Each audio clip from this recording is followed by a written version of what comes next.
Hello, everyone, and welcome to another episode of Chefie Talks. As always, I do have a 3-year-old daughter, as you can see right over there, and she's watching Scooby Doo, so she might make some noises. And I also do have a dog, so she might make noises too. So let's go ahead and get started for today. So today's episode is going to be about cheating in role-playing games. Luckily for me, I haven't really experienced cheating that I've noticed in my games. Pretty much majority of the players, if not all of the players, are pretty trustworthy. So I haven't really experienced it to my knowledge. It may have happened, and I just didn't catch it, but to my knowledge, nobody has cheated in any of my games. Now, that being said, I haven't really I haven't really DM'd any games. Well, I've DM'd a couple, but nothing to the end. Um, but I have played quite a few games, and nobody's cheated in them so far that I know of. Uh, so, first things first, how do you cheat in a role playing game? People might ask.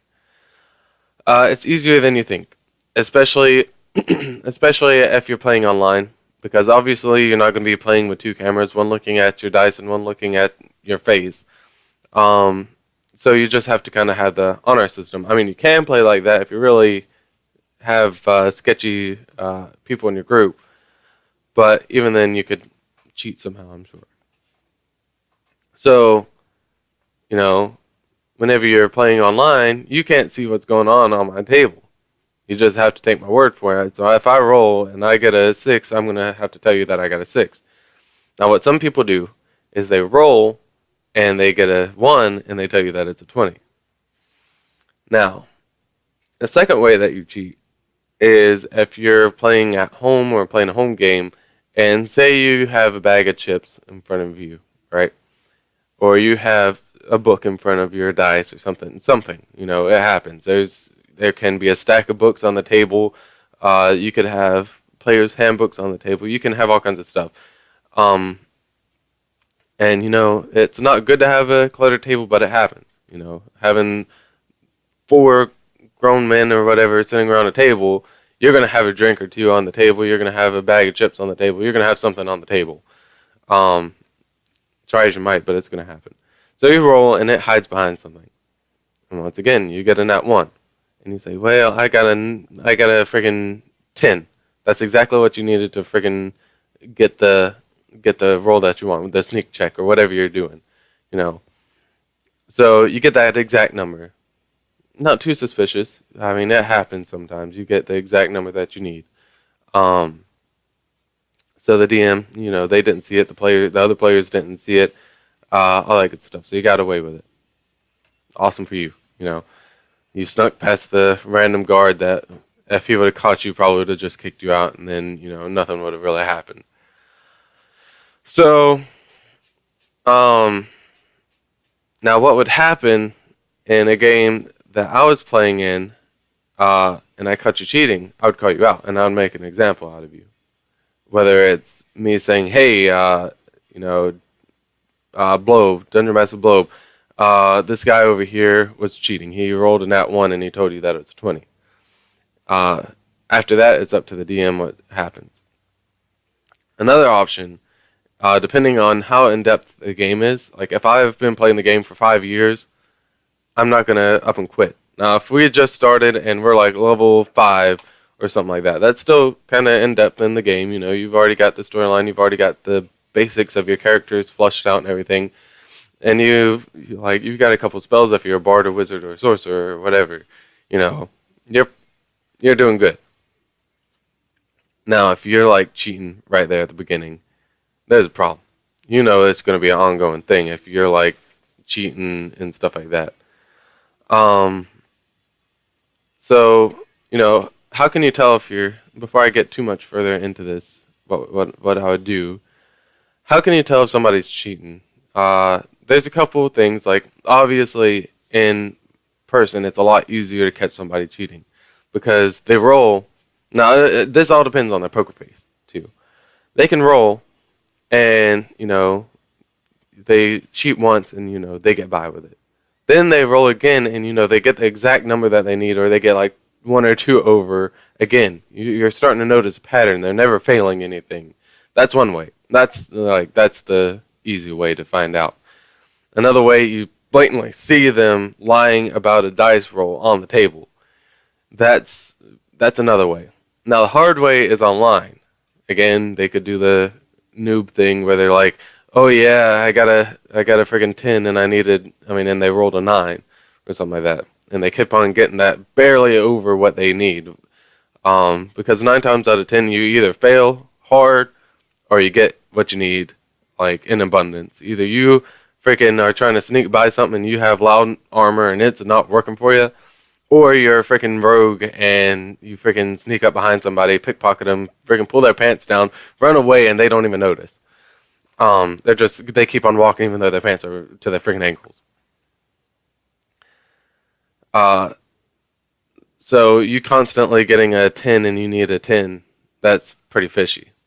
But online, one thing that they do is, or can do, is you roll, and pretty much whenever you roll, you see the number right there. Some people are a little bit slower to read their numbers. That's understandable, and I would know who those people are by the time I notice them cheating or noticing someone else cheating. So if someone every single time they roll, they're like, "Oh, I got a 6," or they roll again, and like every single time I gotta. That means they're slower at processing things, which is fine. Now, a person that's not slower, cheaters are usually quick-witted. So they'll roll, and you'll see them for a split second. They'll say, "Okay, I got an 18." Whenever they really got like an 8, they'll have that little pause right whenever they roll. You'll see them roll. You hear the dice stop, and then you'll see a little pause right whenever they stop cheating, or right whenever the dice stops. So it'll be like, let me get where are my dice? I don't know where they're off at right off the top of my head, but you roll, you hear the dice, it stops, and then you hear a pause. Just a quick little pause, and if it takes them more than like 3 seconds to answer, because it's not that hard to look down at your dice and be like, okay, I got a 20. Because whenever somebody gets a 20, they're like, oh my god, I got a 20. As soon as the freaking dice stops rolling, I'm sorry if that was really loud, but that's how it is. Whenever you get a nat 20, freaking people are screaming and stuff as soon as the dice stops rolling. So they saw that number. They saw that nat 1 if as soon as the freaking dice stopped rolling. And so for them to get the nat 1 and they're like, crap. And then they are like, okay, I got a 6. It had to be worse than that. So, anyways. So back to what I would do if I caught a cheater. Like I said, I would tell the DM. I would either me personally, I'd make an example out of him. I'd be like, hey, that bro is cheating over there. And I would get really offended by it. Yes? So, my dog's getting into stuff. So I would either tell the DM, and like I said, depending on how long the game's been running, I would continue playing. Like if it's been for like a 3-month period of playing, like I've played long games, and if it's been played for a long time, I might let it slide if they learn their lesson. Excuse me, the first time. But it's like the old thing says: "Fool me once, shame on me. Shame on you." Wait, how does it go? Yes. Huh? Go ahead and shake your mouse around. Sorry about that. Netflix went down. So, hold on. I'll be right back. Sorry.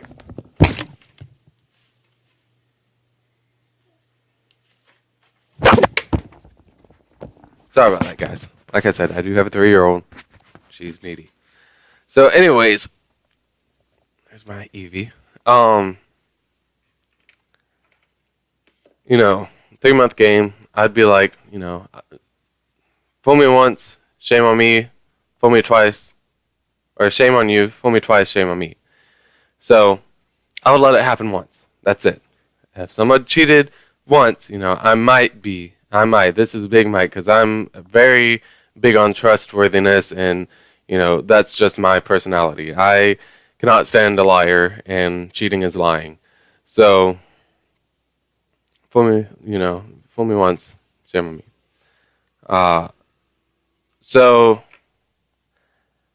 I'd make an example out of him, and I'd be like, hey DM, this guy just rolled a nat 1, but he told you he got a nat 20.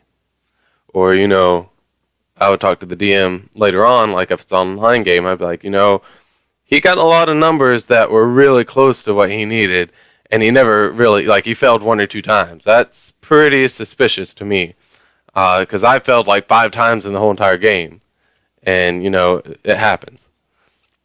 And then he would be like, yeah, that was pretty fishy, and then he would take care of him next time, whether it's, you know, kicking him out of the group, uh, literally butt raping him, like, um, there was this one character that I made in one of my games where I didn't want him to be BB. I wanted him to be an example maker.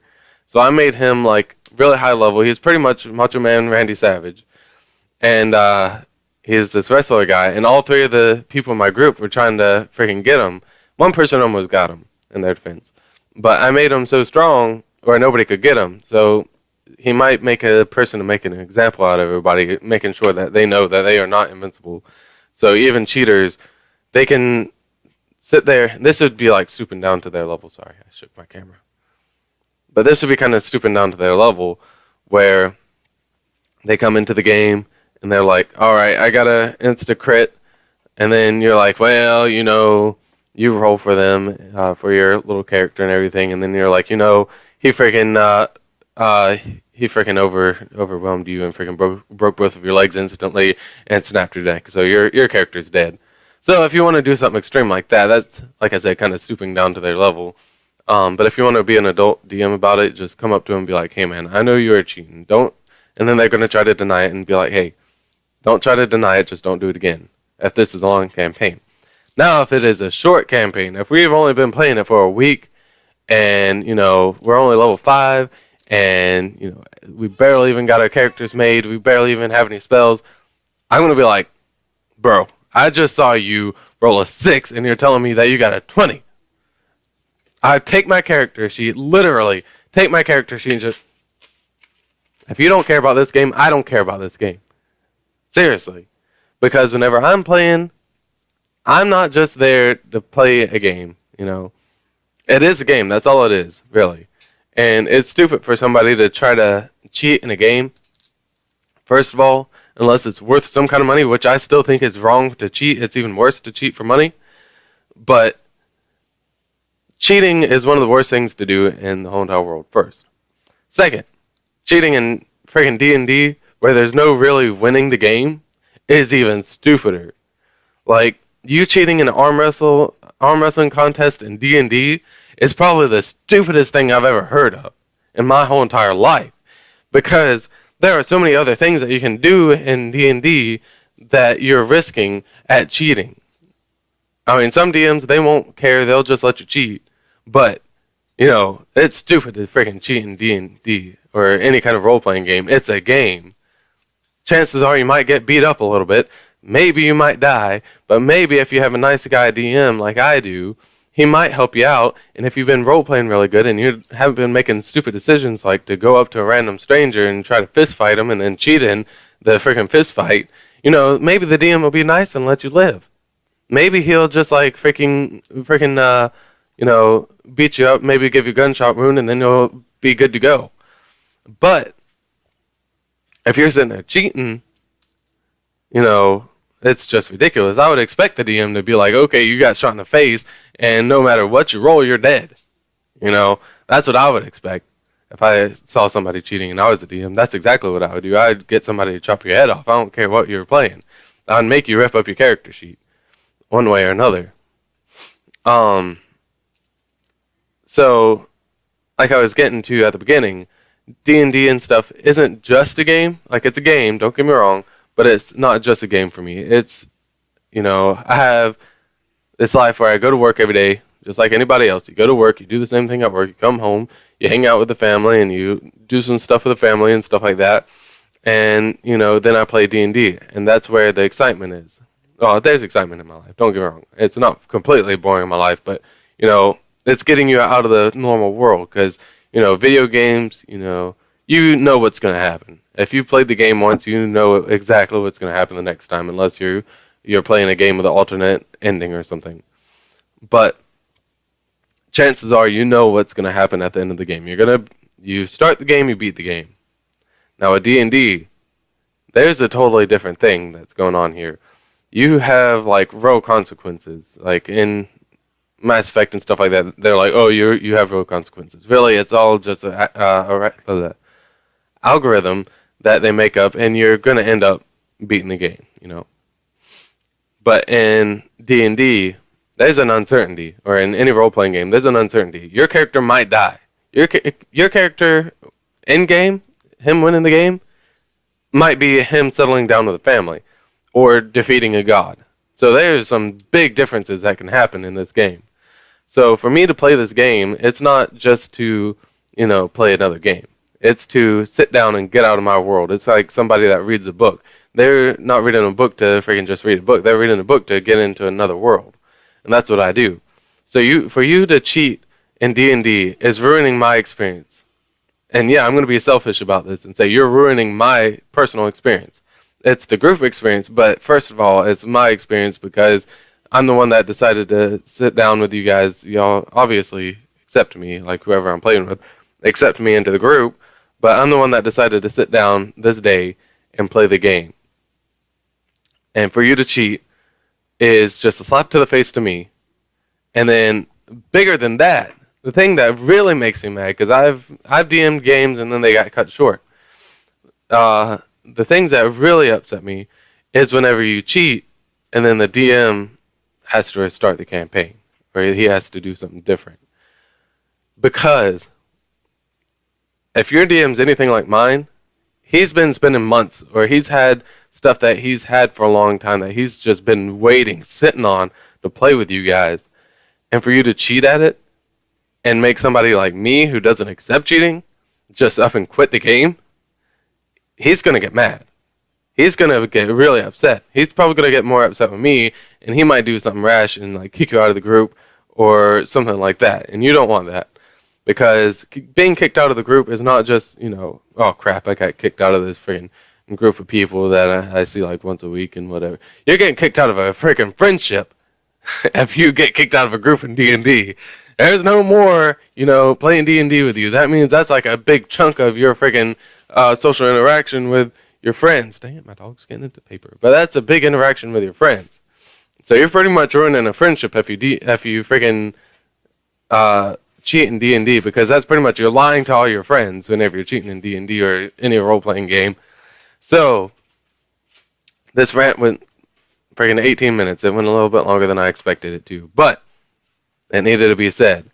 So if you're ever in a group with me and you're cheating, like I said, I don't think I've ever had to freaking go through anything like that, but just let it be known, if you're playing with Chefie in any role-playing game and I freaking catch you cheating, there's going to be consequences. I don't care if it's from the DM or from me. And if the DM gets mad at me for freaking letting somebody cheat or not letting somebody cheat, then, something's wrong. Which I know my DM and he wouldn't get mad at me. He has kind of the same honor system that I do. So me and him would be extremely upset at somebody cheating. And I'm sure anybody would. Because, again, most people that play D&D are just like me, where they're not trying to just get into a random game. They're trying to friggin' get into an experience. And whenever you cheat in that experience, you're going to have consequences. And I'm freaking letting out my inner Woodwater here, but still, as always, woosah. As always, stay beautiful, stay sexy, and stay Chefie, and I will catch you in the next video.